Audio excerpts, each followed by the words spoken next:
Tagar STY Out menggema di media sosial X, Twitter, setelah timnas Indonesia kalah dari Cina pada babak ketiga kualifikasi Piala Dunia 2026, Selasa, 15 Oktober 2024. Kritik kepada Shin Tae-yong, ST, dikarenakan rotasi pemain di starting line-up-nya yang disebut berbuah blunder kekalahan bagi timnas Indonesia. Namun Shin Tae-yong berdalih bahwa rotasi yang dia lakukan saat timnas Indonesia KO dari Cina bercermin saat menghadapi Bahrain.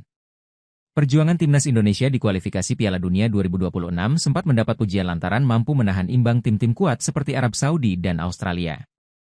Pasukan Shin Tae-yong bahkan hampir saja membawa pulang poin dari Bahrain apabila sang tuan rumah tidak mencetak gol penyama kedudukan di menit akhir. Maka tak mengherankan apabila timnas Indonesia mendapat ekspektasi tinggi dari supporter untuk meraih kemenangan di markas Cina. Situasi semakin menguntungkan timnas Indonesia lantaran Cina tampil tanpa sejumlah pemain intinya seperti Fernandinho dan Wu Lei yang mengalami cedera. Selain itu, kepercayaan publik Cina terhadap pelatih Branko Ivankovic kian menurun. Laga melawan timnas Indonesia menjadi penentuan masa depan sang ahli strategi.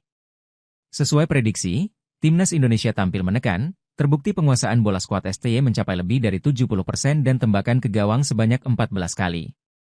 Kendati demikian, timnas Indonesia justru lengah setelah Behram Abdueli mencetak gol di menit ke-21, disusul oleh Zhang Yuning pada menit ke-44.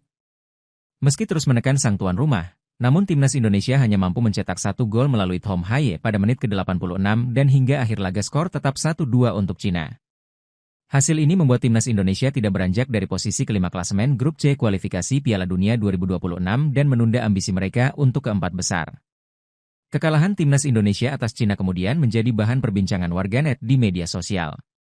Kali ini, taktik pelatih Shin Tae-yong menuai banyak pertanyaan. Pelatih Shin Tae-yong dinilai bereksperimen di laga sepenting itu. Salah satu yang mendapat kritikan ialah saat Tom Haye dan Rizky Ridho menjadi pemain cadangan. Tidak hanya itu, keputusan Shin Tae-yong memainkan Witan Sulaiman dan Asnawi Mangkualam sejak menit awal juga membuat warganet bertanya-tanya. Ditambah lagi, ketika timnas Indonesia tengah mengalami deadlock saat menciptakan peluang, netizen menyayangkan keputusan Shin Tae-yong yang tak memasukkan penyerang. Situasi itulah yang membuat tagar STY Out di media sosial X menggema tidak lama setelah pertandingan antara Cina versus timnas Indonesia berakhir. Tampak ribuan cuitan dari warganet tanah air menghendaki agar Shin Tae-yong segera menanggalkan jabatannya sebagai pelatih timnas Indonesia. Pergantian pemain yang dilakukan pelatih Shin Tae-yong juga dinilai kurang tepat sehingga membuat timnas Indonesia gagal menyamakan kedudukan. Akan tetapi, tak sedikit dari warganet tanah air yang masih mendukung keberlanjutan timnas Indonesia di bawah arahan pelatih Shin Tae-yong. Apalagi, timnas Indonesia masih akan menjalani 5 laga tersisa lainnya dan peluang terbuka lebar untuk setidaknya finish di 4 besar. Pasca pertandingan, Shin Tae-yong memberikan alasan mengapa dirinya banyak melakukan rotasi dan bereksperimen saat menghadapi skuad asuhan Branko Ivankovic. Usut punya usut, STY menjadikan laga melawan Bahrain sebagai kaca benggala. Kami merenungkan pertandingan terakhir melawan Bahrain dan dalam hal perebutan penguasaan bola, diterang Shin Tae-yong selepas laga, dikutip dari laman 163. Hasilnya, kami meningkatkan latihan kami untuk mempersiapkan pertandingan melawan Cina. Sayangnya, apa yang kami lakukan, termasuk eksperimen pemain, tidak membuahkan hasil manis.